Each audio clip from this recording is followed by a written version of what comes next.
Vivez les grands moments d'analyse, décryptage de l'actualité brûlante de l'heure, dans le monde et partout au Congo. C'est sur la chaîne BBC Mpoi TV. Toutes les vérités sur fond d'analyse, décryptage sans langue de bois. Sur BBC Mpoi TV, on passe au peigne fin, l'actualité brûlante de l'heure. Nous sommes fiers d'être Congolais, nous sommes fiers d'être Africains. Construisons ensemble une bonne société pour nous et pour nos enfants. Tous à la fière, Yakozala Congolais. Tous à la fière, Yakozala Africain. Tous à la na Bomoko, Poto Tonga Mboka, Pona Biso, na Banana Biso.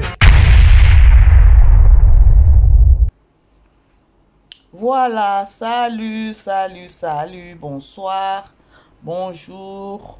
Et dépendre na air beaucoup yamba vidéo na biso, balandinyo so ya BBC Mpoi TV, bonjour, bonsoir.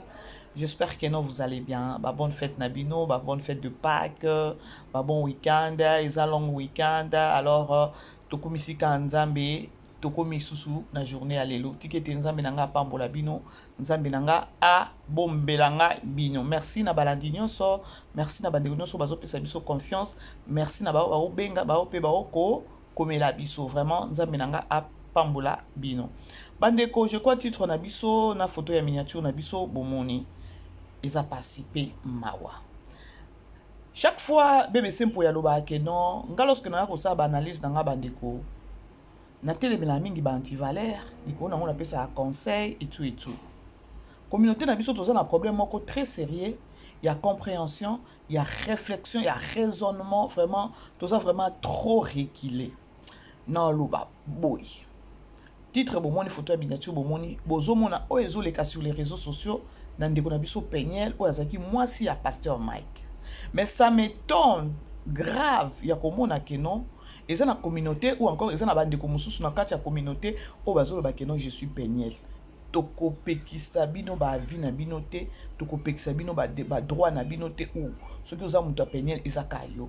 Mais nous devons faire la part de choses. BBC Mpoi, je le confirme, et puis dans le bango à haute voix, je suis Mike Kalambaye, parce que ça devient de trop. Ça devient de trop avec Peniel. Comment est-ce que, communauté congolaise, vous êtes facile à manier, vous êtes facile à manipuler. Pour Nanine, Peniel a manipulé, bino, manier, bino. Je n'arrive pas à comprendre. Peniel a manier, bino, communauté congolaise, bino, pe boso qui n'est na mpepe wana. To solo là. Ngana loba toujours que non, na ka hôtel me anti-valeur. Lorsque na ba que non anti-valeur, c'est-à-dire que non communauté tozonga batu. Na obanda kaka na tozonga la makambo belé na nous te ba passer belé te ya ba réalité oyo eleka entre Pasteur Mike na Peniel. Tout ce que Peniel azo sala na bandeko. Pona ngai tant qu'une femme qui sonne na place à Peniel. Et je me demande comment est-ce que Peniel elle agit de la manière ou encore de la sorte. Sa famille basa silence, il y a silence bazolo belo monter. C'est-à-dire que non cet enfant azamo na mon kaka que non oyo bako kakaye na ndako na bango te azon dire démon moko na famille na bango. Parce que c'est pas normal. Bandeko peut-être ton dima ya keloba que non Peniel elle ne azana papa te azana maman te bakufa elle est orpheline, c'est pourquoi peut-être ça se comporte de la manière où tout est habité. Mais lorsque ton père et ta mère baza vivant, mais l'enfant azo se comporter boé et ceux qui te lobito qui est plus loin moi na pasteur bino pe boza ko betele maboko communauté congolaise Congo na biso ekobonga kate parce que toza batu moko ya buzoba. To bandaka na moment oyo ya concert au Pasteur Mike Abeta qui na États-Unis dernièrement année passée au to mona qui présence à Peniel. To banda wana.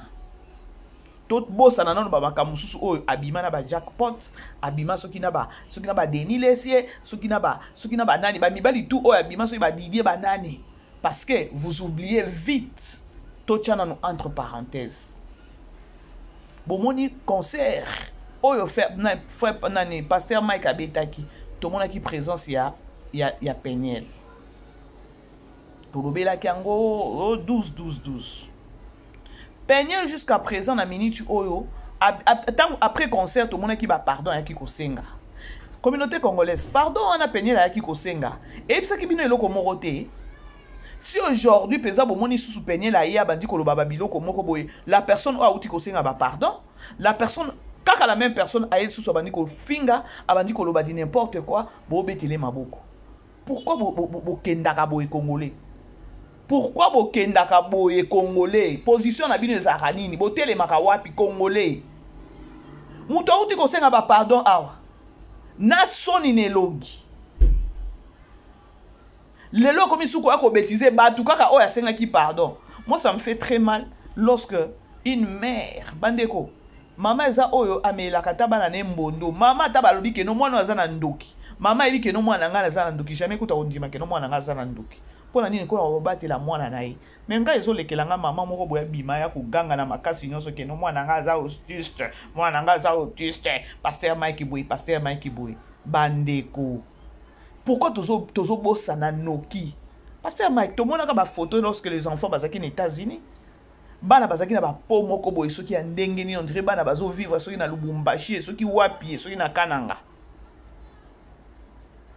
lelo bana ba se retrouver pas pasteur Mike kaka ye penyel alobaki ke non bana bazé pas papa na bango pour na raison boye ngana papa na bango toza na problème te to sololaka juste pour les enfants ngana zo nga juste kana ramener na nous savoir ya congolais parce que congolais comment est-ce que bokendaka comment est-ce que nani penyel azo manie bino azo manipuler bino bozo kenena mupepe boye pona nini bino bokali soki biso nyoso to telemeli penyel na kozonga isusu na buzoba mais ba buzoba peleki quand même kaka la même personne a ôté kosenga pardon la même personne sous aye sous attaque no balobi ke no muto a réfléchir sakate mais bandi ko congolais to réfléchir ko bokyo yebisa penyel te ke no penyel to lembi yo penyel arrête avec tes histoires là arrête avec tes bêtises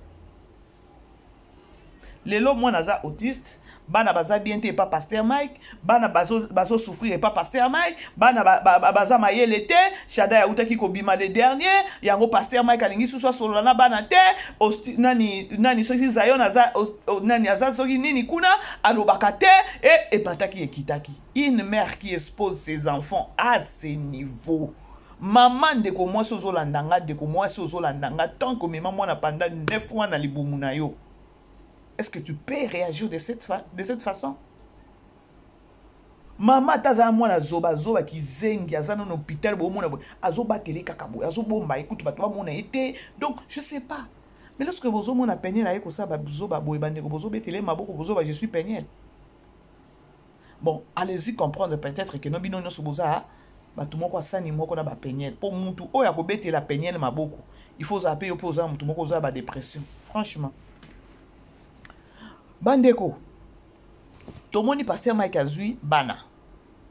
Pasteur Mike a exposé ma photo et à bana lobby. Je ne pouvais même pas exposer les enfants. Mes enfants, encore les photos de mes enfants. Mais plus maman la bango azo bimé trop sur les net ya koloba ba bêtises et belé. Azo zoason ya bana te. Voyez bota la bana nangai. Tomona pasteur Mike. Alinga sala ngote mais plus peine la bana ko abiser trop. Abimi sa photo toyoka na pasi. Dites-moi, aujourd'hui, ce qui pasteur Mike a bana, est-ce que vous êtes sûr? Façon au bana bana ko mener vie na maman na bango. Nandenge papa na bango a memeli bango. Bo éviter que non les ara concurrence papa osa makasi que non a pilé o yazaki na bango avant. Comme pour dire que non, ya koloba que non bana bazo souffrir na maboko pasteur Mike. Faux débat. Congolais réfléchissons. Toza abatu. Toyebi que non nani la maman nani penyel. Penyel abane kosa ba vie na ya ko bima pa yewana na Congo yewana soki wapi na Goma yewana soki wapi omono ndire mutu amalonga nzoga diamba na mutu ao sundola bana aujourd'hui kaka bino bozo ba kenon azong c'est la penyel bana na mutu o wapi la personne o yazo bima sur les réseaux sociaux à chaque fois qu'on y a la bêtise nde mutu o bino bozo ba kenon batikele bana bande koto za la beba tuto to sungana kapé sur les réseaux sociaux ko réseaux sociaux salemi ezaka pona buzo ba te soki buzo beza to telemeli buzo ba non na comportement ya penyel bandeko vous êtes sûr na minute okutu pour l'information na bino balobi ke no auti ko botaza na mwana siko azona ateki na nuke ya mwana o yazana ye wana o beba za na ye wana ateki ke ya mwana wana ke ya banana nkoluka ba misusu o yazalaka na bango akokaka te bana bakomaki bavandi koto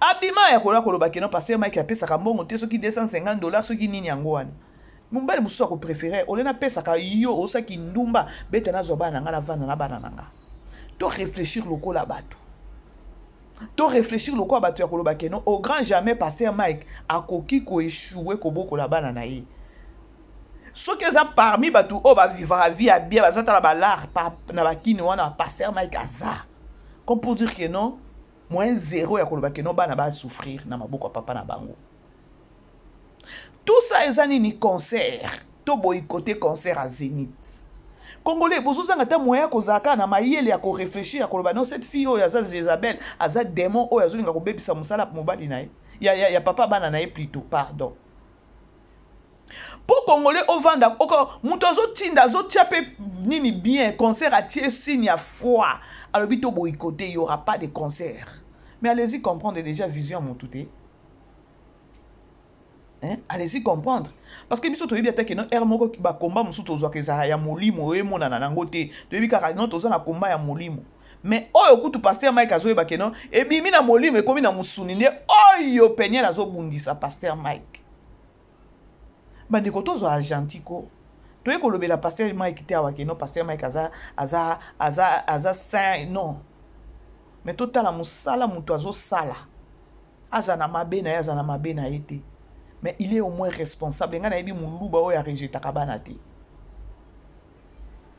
lorsque mutu azo ya ko bet Peniel abimi na ba jackpot abimi na ba Didier mais asala pe bango malade atia pe bango ba vi na bango malade atinga ma pasteur Mike na likamunini bandeko soit disant moi si kitoko soit disant so pendenge nini yango atingami pasteur Mike des fois donc likambo sala ki kaka ezeka nenga kene ko bala ye alali na mibali combien après divorce ya na pasteur Mike mais bandeko eza ba bêtise mususu to moni sur les réseaux sociaux ya Peniel ko est-ce que Peniel aza muto ko betela maboko penza atia ba Didier wana mal à l'aise atia jackpot kuta bima lobate petit wana za mutu te botika pasteur Mike kimia na vandi na petit wana pas jackpot abima loba musicien wana soki Afrique du Sud o tozane na Jobura aloba bokota na internet bomona aloba ngo albi non cette fille là moi si wana pardon botika pasteur Mike vanda kimia je vécu avec la fille non wana mutu te diamba siko boye bisanga ba bêtise au peigner la sali lelo bozo ya congolais mutu mavuanga congolais mutu moko keno donc amemana na mupepe congolais amemana na mupepe ce qui te bito solo la pembe est-ce que peigner la sa mutu moko ya kotikela bana yena no yemo kono ba parents ba okoka été ba parents ya peigner bazara na un mot sur elle te siko bozo bana boki otikele sou peigner bana bo pesa nzambe merci bana na ba innocent ya batu ba innocent baza na maboko papa na bango baza dans de bonnes mains bazo vivre bien nalandaki life ya Yvette Kalombo lobi malgré batu mususu bazo poser ba question moko banal ba audio wana eza traité oh boy congolais réfléchissaka kaka ailleurs à côté akendaka kaka na ndenge na ye congolais ezala ba audio ya solo ezala ba audio ya lokuta oyo Yvette abimisi mais bandeko congolais réfléchir na yo moko avant mutu mususu ya réfléchir na place na yo. Comment est-ce que Congolais ozanga kaka kozwa ta 2 minutes ya ko réfléchir likambo ya pasteur Mike na Peniel ya koloba ke non ata pasteur Mike azana mabe na Peniel non moi ça zala aboité dis-moi peut-être ceux qui ba kabwana ki na pasteur Mike que Peniel akoucha ki na batu mususu te abima ki na batu mususu te tout le monde bu soto ya Peniel sur les réseaux sociaux azalaka peut-être sain sauf ya koloba ke non Peniel depuis ba boya na mobali na avandi na boye lokwa ne to yoka moi ya nani ya Jani Faye soki Sylvie bêtise combien to moni ya Peniel papa na ena mama na ekutu bakoka ka Peniel ete Peniel ninga sana linga ko boma ndeko na kati ndako na mbeli siko soki ba biloko na ne matiye akoboma bana wana te une mère oya ko expliquer monde entier ya mwana nanga boye est-ce que vous assure Congolais totika sentiment Congolais totika komemana na mupepe. Congolais réfléchissant comme le quoi batou. Moi je suis Mike Kalambai, degré de force. Bota na lokutu lobby, yazo sambrier kuna ko yako bebi sa réputation ya mutu mais munisa les osale makuna. Concert ekobeta makitoko. Nani album o soki single ebimi o babeti nani o mwanti nani single o ya nani ya single o ya nani ya Nigeria o ya yaki na nani na Majabu. Favor ebimi ki depuis lobby. Bande oboke yoka musique na somo bobeta ngota na ba voiture na bino bo sepela. Mais bota démon oyo démon balobaka ke non démon en personne penyel ye o démon a bundisa peza pasteur Mike ye o démon en personne.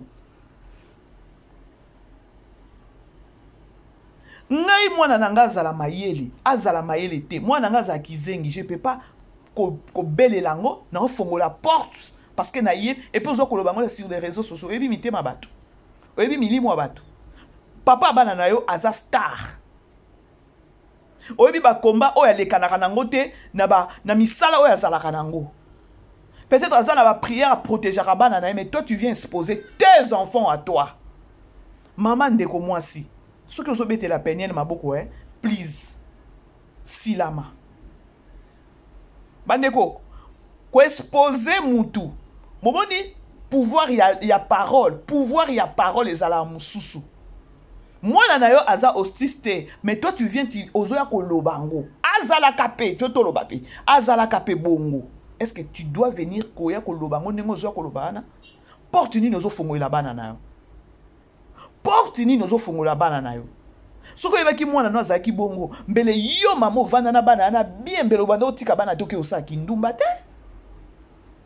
Congolais pourquoi bolinga batu o baloba ati lokwa biso o to koloba babilo moko boy non réfléchissons. To réfléchir. Tout ça, vous comprenez que alobi, numéro bana, j'appelle dans une heure. Ce qui n'a bengité, ce qui n'a bengé que moi na yambi fonte, nazolo baboui. Et à quel plus loin qu'on ne kotanga sous ba kombo ba Koffi Olomide. Kotanga ba kombo batu. A éviter que no Koffi Olomide za moi cinéma masi azawana. Pourquoi buzoba na yazo pakola batu, c'est tout le monde azo pakola batu makbani. Koffi Olomide, je pense que nous babande au sol n'a fait ma équité si j'ai un trou de mémoire. Dernièrement, dès mon cas, Koffi Olomide qui ko rendre visite, ko rendre pasteur Mike visite na répétition si j'ai un trou de mémoire, là moi bon. Bon, koloba keno babande ko solo laté c'est trop dur. Pasteur Mike aza mosali nzambe. Mais voir ba bêtise au peigner la zo bimisa na tali na Instagram na ebandi ko na simi mutu. Mais je me suis dit que non, au fil, il faut pas continuer l'hôpital, peut-être pas garder l'hôpital pour 6 mois. Mais, dommage, comme la communauté congolaise, ma maman, mon komikolo, ba yaya, mon komikolo, basio, ba bota, ba na 3-4, bazo réfléchir en l'envers. Oh, bati que les bananes, mais peigner la fin de la place, mon corps. A coller sa bananine. N'enga zana si aujourd'hui, va pesi bana. Arosa na bananine. Akotika. Ko déranger pasteur Mike. Non, tous à la paix tout réfléchir. Bande ko boke ne ko yoka musique na singo na bimia pasteur Mike na singo na chanteuse na ya Nigeria. Non, Favor kitoko makasi.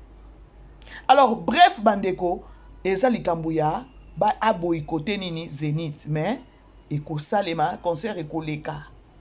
Maman eza oya teka kabana te maman eza oya bomba kabana. Congolais, boye bakeno, Peniel, une mauvaise. Allez-y comprendre que c'est une mauvaise. Azo nga ko détruire. Papa bananaye. Ça bi mana mi bali belé plus de 5 à 6 7 8 mi sutu to yebi bangote. Quand pasteur Mike montotika na défaut. C'est-à-dire 12 ans pasteur Mike abeta na concert et sala ye mabe na sima wana nde ba yeso leka kuna ke osenga ba pardon à l'équipe asengi ba pardon. Amoni ke no ba pardon na kanisa libale ozonga mulu bazongi sa ndumba te. Sony. La grande famille, vous aimez beau partager. Franchement, je suis Mike Kalambai. Je l'ai dit à haute voix, je suis Mike Kalambai. Aujourd'hui 12 kuna na concert, yo kanisa ki kanisa ini. Parce que Mike a ozongi so na kati anda ku. Mon la sopenza. Voilà, je vous aime bien. Bonne fête de Pâques. Bisous. Vivez les grands moments d'analyse, décryptage de l'actualité brûlante de l'heure, dans le monde et partout au Congo. C'est sur la chaîne BBC Mpoi TV. Toutes les vérités sur fond d'analyse, décryptage sans langue de bois. Sur BBC Mpoi TV, on passe au peigne fin l'actualité brûlante de l'heure. Nous sommes fiers d'être Congolais, nous sommes fiers d'être Africains. Construisons ensemble une bonne société pour nous et pour nos enfants. Tozala fier, yakozala Congolais. Tozala fier, yakozala Africain. Tozala na bomoko, poto tonga mboka, pona biso, na banda na biso.